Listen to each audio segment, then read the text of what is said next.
Senhor Deus, louvado seja o teu santo nome. Graças te dou por mais essa oportunidade que tu nos concede de aprender de ti um pouquinho mais, Senhor. Nos ensina, Pai, nos dá sabedoria, nos dá entendimento. Fala aos nossos corações, Senhor, prepara nossos corações para te ouvir, para ouvir de ti, Senhor, que a gente possa assimilar, Senhor amado, este conhecimento, porque ele vai ser muito importante, Senhor, no momento em que a gente se sente perdido.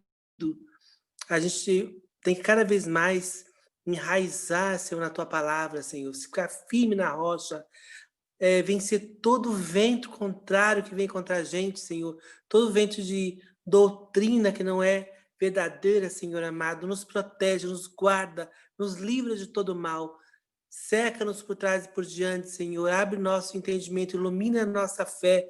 Em nome de Jesus, Senhor, nos abençoa esta noite e fala com cada coração aqui presente, Pai amado. E com aqueles que ainda vão chegar, prepara os corações para que seja solo fértil, Senhor.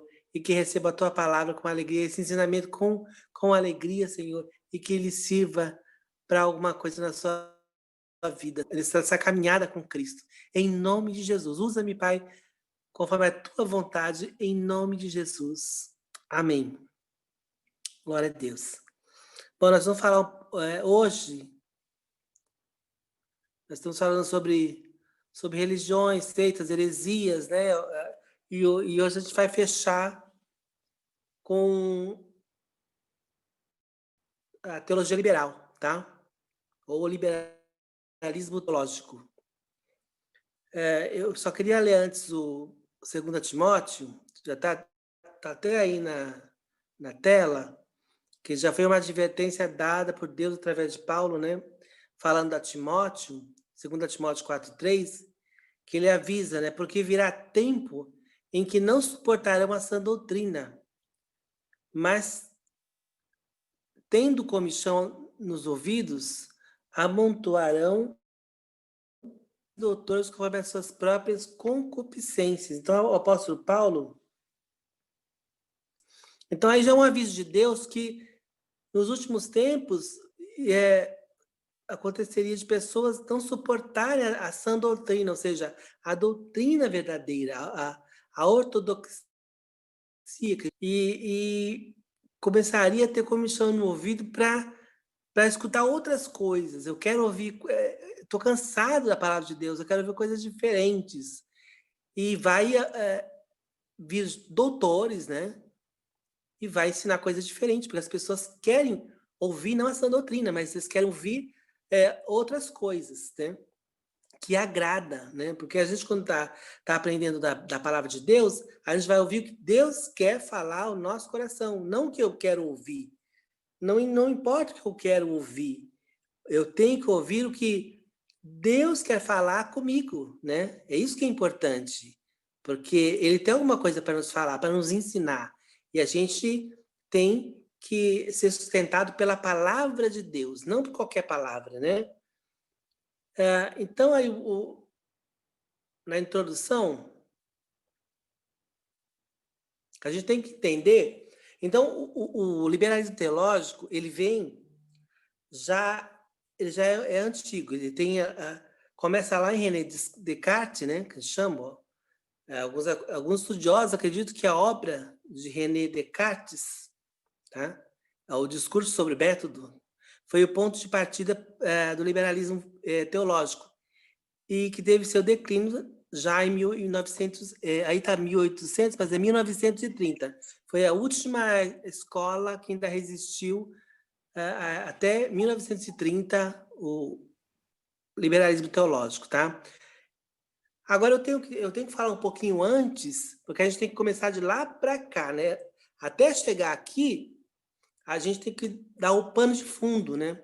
Porque a gente sabe, quem estudou na escola, né, a Idade Média, a gente sabe que a igreja, ela estava, a igreja, no caso, a igreja católica, que era mais forte na época, ela dominava a sociedade, dominava o Estado, e ela estava, ela era completamente hermética, fechada dentro das suas... Nada fora da igreja era permitido, tinha que ter... Todos os livros que iam ser impressos tinha que ter a autorização da igreja, que é chamado imprimatur, né? Que em latim quer dizer imprima-se, né?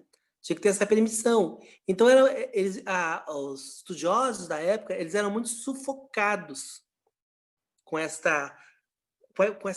igreja, o poder da igreja temporal era muito grande, né? E aí, o que aconteceu? Os homens começaram a querer, os estudiosos, filósofos, matemáticos, cientistas, físicos, eles começaram a querer liberdade para falar abertamente as coisas que eles estavam descobrindo na ciência, né? E que era um tabu. E aí começaram a vir a público e através das novas descobertas da ciência, da medicina, da matemática, da astronomia, eles começaram a questionar, a igreja, porque a igreja era detentora de poder temporal e ela dizia o que era certo e o que era errado. Eles se equivocavam, porque ela perseguiu muitos cientistas que diziam que a Terra girava em torno do Sol, e a igreja dizia não, que não era bem assim, que era o Sol que girava em torno da Terra. Foram queimados até por heresia, por dizer o contrário, né? Os cientistas. Então, a gente vai se deparar, então, com a primeira... antes disso, né, ele diz assim, que foi durante o Renascimento e durante a Reforma que se tornou mais evidente após surgir as indagações sobre o homem natural e seu espírito. Então, o homem começou a questionar, ele não queria mais saber as coisas do ponto de vista divino, ele queria se voltar para o homem no centro. Antigamente, Deus era no centro, né? E aí passou a ser o homem no centro. A gente chama isso de humanismo, né? Se reverteu. Então, tem uma fase aí, antes de ter o liberalismo teológico propriamente dito, a gente encontra uma primeira fase, são embriões do liberalismo teológico. Foi um início de questionamento dos dogmas da igreja, o início de questionamento da igreja, o início de tentativa de questionar Deus. Foi ali, na primeira fase, que é chamada de racionalismo ou iluminismo, tá? Quem estudou também na escola sabe que é o iluminismo, e que começou com a ideia de ajudar a Deus, aquela velha história, né? Eu vou dar uma ajudinha para Deus. E foi uma coisa bem, bem nociva, tá? Então, com o racionalismo, ali a partir, ou iluminismo, que foi até o século XVIII, né? Os principais filósofos e teólogos dessa fase foram Spinoza, Leibniz, Lessing, John Locke, né? Então foi uma turma bem assim, estudiosos, filósofos, matemáticos, físicos, bem importantes da época, começaram a questionar as coisas como eram citadas na Bíblia, né? Eles passaram por uma vertente mais científica, né? Outra pessoa de destaque foi o Voltaire, né? Que ele acreditava no deísmo, baseado na ordem da realidade do mundo, e pregava a tolerância para todas as religiões, exceto a oficial, ou seja, a católica, né? Que na época eles eram muito pressionados o Voltaire mesmo foi muito perseguido, foi várias vezes preso por emitir a sua opinião, né? E a Igreja Católica ia lá e censurava ele não parava, e ela mandava prender, mandava soltar e via de novo. Então, o Voltaire, ele foi muito perseguido por questionar a Igreja, né? A Igreja Católica de fato, né? Então, naquela época. E ele fala, ele ensinava que devia ter liberdade religiosa para todos os credos, menos para a Igreja Católica, que era oficial, de tanta raiva que ele tinha da Igreja Católica. E ele era deísta, porque ele achava que Deus não se importava mais com a humanidade. Deus fez o homem, o universo, e se isolou e não mais se metia aqui. Né? Então ele tinha essa ideia. Aí, continuando aí, né? Também Jean-Jacques Rousseau, né? Que fez o Contrato Social, que é a maior obra dele, que fala sobre o bom selvagem, né? Que o homem é bom, mas a sociedade que corrompe né? Ele fala assim: todo homem é nobre por natureza, nasceu livre, mas em todos os lugares se acha em cadeias. Sua escravidão deve ser a corrupção da sociedade, para o qual a religião deve ficar com boa dose de culpa. Ele culpava a religião, né? Para variar.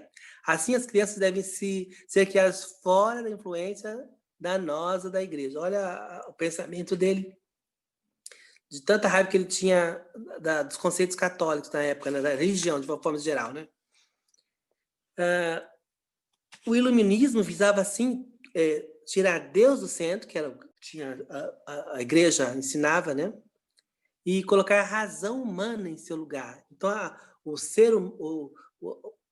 as pessoas começaram a querer racionalizar, pensar, né? Como diz o Stott, né? Crer também é pensar, né?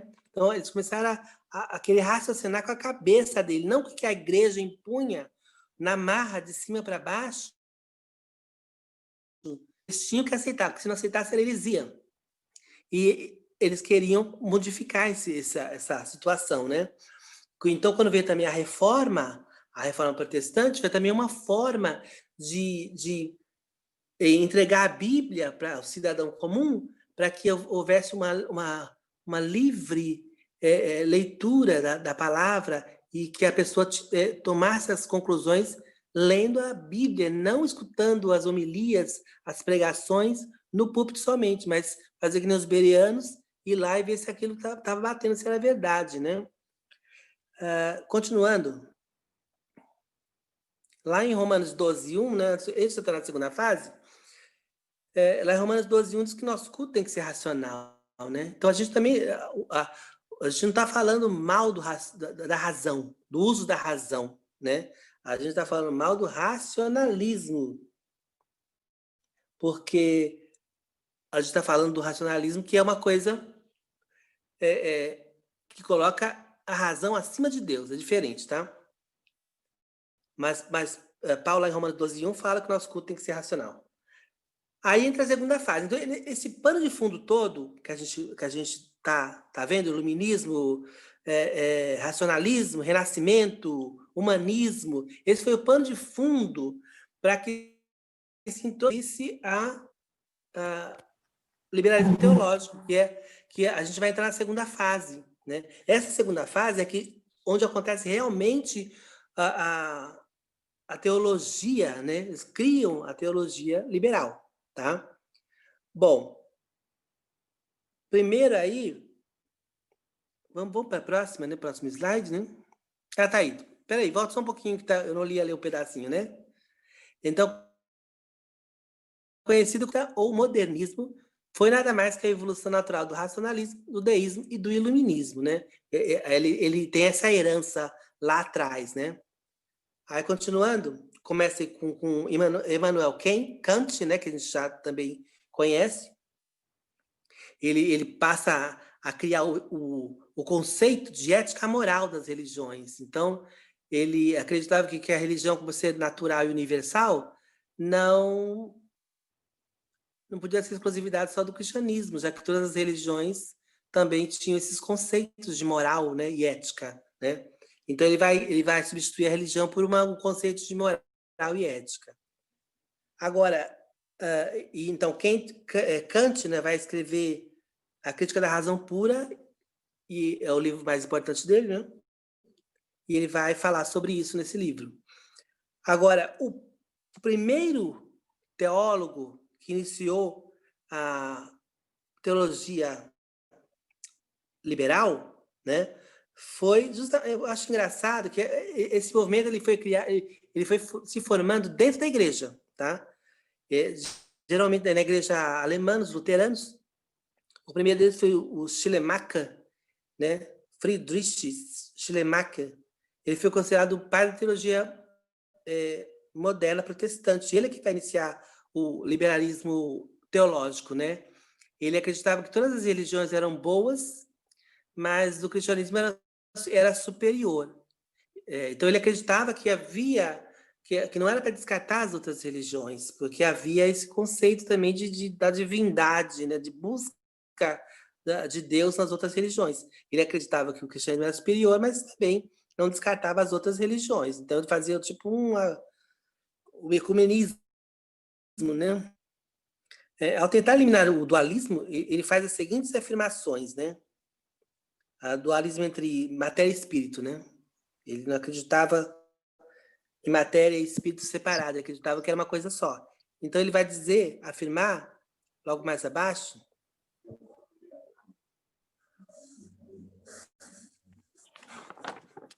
pode passar o próximo slide, por favor? Ele vai dizer assim, ó, Deus e o mundo são idênticos. Deus e o conceito natural são um. Deus é a única substância indivisível. Então, ele junta... Deus e o mundo são idênticos. Então, Criador e criatura são um só. Deus e o conceito natural são um, ou seja, não existe o conceito do sobrenatural. Tá? Ele enquadra tudo no mundo natural. Deus é a única substância indivisível. No que se refere à Trindade, ele diz: o Filho e o Espírito são simplesmente formas de revelação dessa substância. Aí ele acaba se aproximando do que a gente, uma heresia que a gente já estudou, né? Que é o sabelianista ou modalismo, tá? Então ele acreditava nessa última, quando ele diz que Deus é o único Deus. E o Filho e o Espírito Santo, na realidade, não são... Ele não entende a Trindade como a gente é Filho e Espírito Santo, não. Eles acham que Deus é único, indivisível. Então, o Filho e o Espírito Santo eram simplesmente revelações dessa substância, não exatamente era um Deus como não, nem o Espírito Santo, nem Jesus eram Deus. Então, olha o pensamento que ele começou a ensinar, né? Então, o Schleiermacher, ele achava que ele estava ajudando a igreja, porque ele achou que a igreja ia chamar mais gente para dentro da igreja se ele começasse a ser mais maleável. Ele achava que as doutrinas da igreja eram muito pesadas, muito sérias, muito... E ele então achou que ele tinha que dar uma melhorada, uma maleada, para ver se as pessoas vinham para a igreja mais facilmente. Então, Jesus falou, o caminho é estreito. Ele falou, não, opa, vamos alargar esse caminho aí, está muito estreito. E aí ele começou a criar a sua teologia, por isso que é liberal, né? É liberal porque é mais frouxo, mais alargado, mais vale tudo, né? Então ele começou a se chamar de teologia liberal, né? Continuando, no próximo slide, ele também rejeitou a ideia do diabo e espíritos maus. Então ele negou a realidade da queda, por isso que eles foram acusados de querer refrigerar o inferno. Porque ele simplesmente falou, não existe diabo, isso é um conceito, não existe espíritos maus, demônios, não existe. Isso aí aí a gente entra, depois eu vou falar um pouquinho sobre mito, que eles falam muito sobre o mito, né? Isso aí é uma coisa mitológica e uma herança helenística, como eles estavam sobre uma cultura grega, eles começaram também a ensinar como os gregos pensavam, né? Mas só que Jesus disse bem claro, Jesus chegou a expulsar demônios, ele deixa bem claro, né, que ele foi ao deserto ser tentado pelo diabo. Então a Bíblia é bem clara, né? E então eles começam a negar. Por que eles começam a negar o diabo e os espíritos maus? Porque eles também têm uma ideia alargada também quanto à salvação. Eles são universalistas. Eles acreditam que ninguém vai para o inferno. Porque o inferno nem existe. Eles acreditam que no final Deus vai salvar todo mundo, né? Vai ser vai entrar todo mundo no céu, independente de como será. Então eles foram acusados de querer refrigerar o inferno, ou seja, tornar o inferno um pouquinho mais palatável, um pouquinho mais agradável. Não tá, o inferno não é tão quente assim, é um pouquinho mais gelado. E eles também eram chamados de latitudinenses, ou latitudinários, por causa das latitudes, né, que é um alargamento, né? Então eles eram chamados muito de... deixavam transformou a doutrina praticamente liquidificou, né? A Bíblia fala que a gente, quando é novo nascido, a gente toma leite, a gente não aguenta comer comida sólida, né? E eles fizeram realmente exatamente isso. Eles pegaram a comida sólida, que era as doutrinas, o dogma da igreja, a ortodoxia, que era o ensino correto das escrituras, e deu uma batida no liquidificador, ficou ralinho, e ele foi distribuindo uma coisa que era mais sólida, ficou uma coisa mais palatável, né? Quanto à doutrina do pecado, ele, ainda de forma romântica, Schleiermacher considerava que o espírito é o que há de mais elevado no homem e não pode ser considerado algo mau. O pecado é simplesmente a carne em oposição ao espírito. Rejeitou assim o pecado como um conceito de desobediência a Deus. Então, aí há vários equívocos. Primeiro, ele não aceita o conceito de pecado. O homem não peca, né? Ele se equivoca, né? Para ele, o pecado é uma briga entre o apóstolo Paulo fala, né?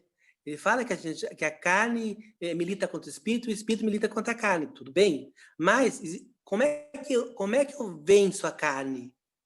Como é que o espírito vence a carne? Para ele,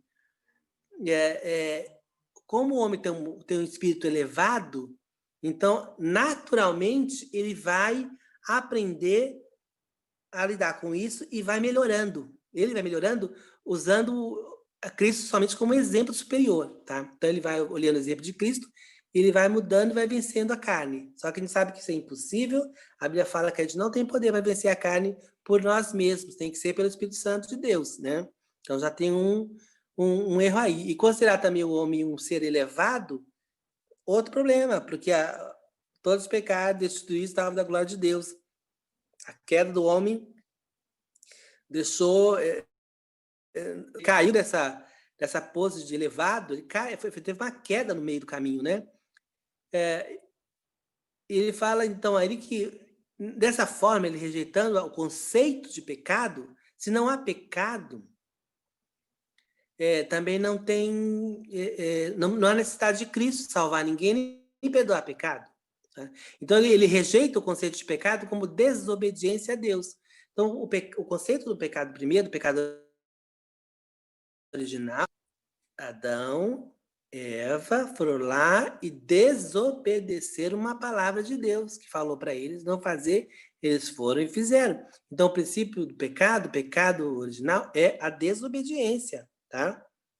Então, este é o conceito do pecado, tá? E a gente sabe que todo pecado, eu ensinei isso uma vez, a gente sabe que todo pecado é primeiro contra Deus. Não existe pecado contra mim, contra você. Existe pecado primeiro contra Deus. Por exemplo, eu vou lá e brigo com a minha mãe. Discuto com a minha mãe, desobedeço, tal. Eu pequei contra quem? Contra a minha mãe? Não. Eu pequei contra Deus, que disse lá no mandamento, disse, honra teu pai e tua mãe. Então, quem me mandou obedecer ao meu pai e minha mãe, honrar meu pai e minha mãe, foi Deus. Quando eu desobedeço meu pai e minha mãe, eu não estou desobedecendo primeiro meu pai e minha mãe. Eu estou primeiro desobedecendo a Deus que me mandou eu fazer isso. Então, por isso que é a necessidade de eu pedir primeiro perdão a Deus. E depois contra... Você lembra do filho pródigo? Quando ele voltou e falou, pai, me perdoa porque eu pequei contra o céu e depois contra ti. Primeiro ele pecou contra o céu, contra Deus. Depois ele pecou contra o pai. Então, esse conceito de pecado, de desobediência, ele não aceitava. Ele achava que o pecado, o homem não pecava, não havia pecado no sentido bíblico. Era só uma luta de carne e espírito, que uma hora um ganhava, outra hora o outro ganhava e ia se evoluindo assim, desse jeito, né? Então, era bem complicado, né? Continuando aí, o próximo. Ele também, como os racionalistas, né? Ele negou o nascimento virginal e os milagres. Ele também não acreditava que Jesus tinha nascido de uma forma virginal pelo Espírito Santo e também não aceitava os milagres na Bíblia, né? Ele achava que eram narrativas míticas, né? Igual aos gnósticos, ele também rejeitava a morte e a ressurreição de Cristo. Ele achou que que Jesus morreu na cruz, mas ele não ressuscitou e ele morreu como exemplo, só. Era só um exemplo para a gente seguir, de mortificação, de obediência, mas ele não acreditava que a morte era expiatória e nem acreditava que Jesus tinha ressuscitado. Olha só, isso é um teólogo luterano, né, de família luterana, onde saiu a reforma protestante. Olha onde vai acabar, né? Onde o ser humano acaba quando ele começa a querer dar uma ajudinha para Deus, a explicar melhor. Não foi bem assim que Deus falou. Parece lá a serpente. Lembra da serpente do Éden? Não foi bem assim que Deus disse. Ele falou para Eva, né? Deus disse assim. Então, quando eu quero explicar as palavras de Deus, ao invés de ouvir e obedecer, aí eu começo a torcer as escrituras, né? Você começa a torcer as escrituras. Então, quanto às escrituras também, falando a respeito das escrituras, o enfoque do estudo dele não era teológico, né? Mas psicológico. As escrituras, para ele, deveriam ser interpretadas não o que se estava escrito, mas o que o autor queria dizer. Olha só a doideira.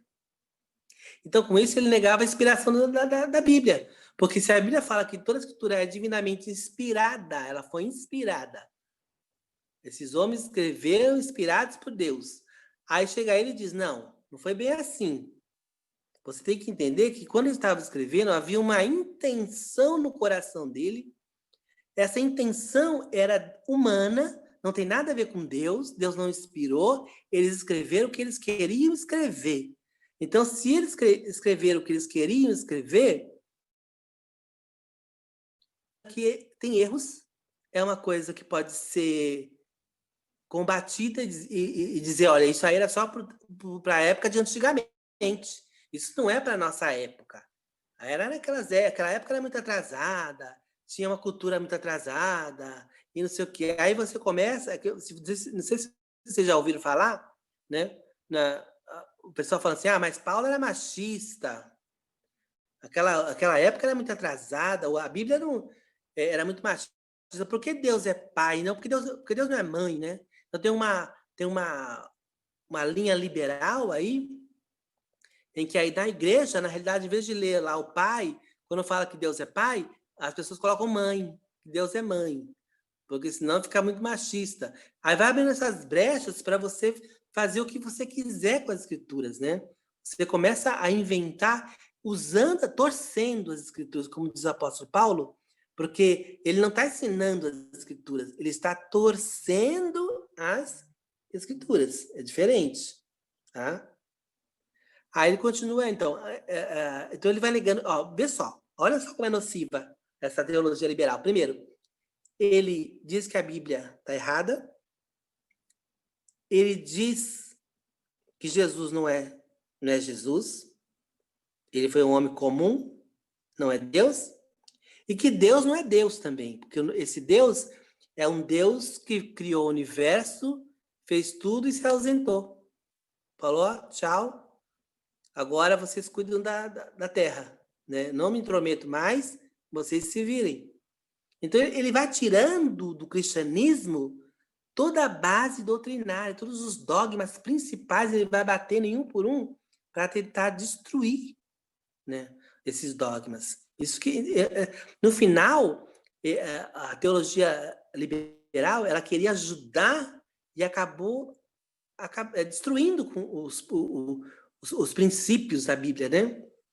E fez mais mal para a época do que bem, né? Que nem fala aquela frase, né? Que o caminho para o inferno está pavimentado de boas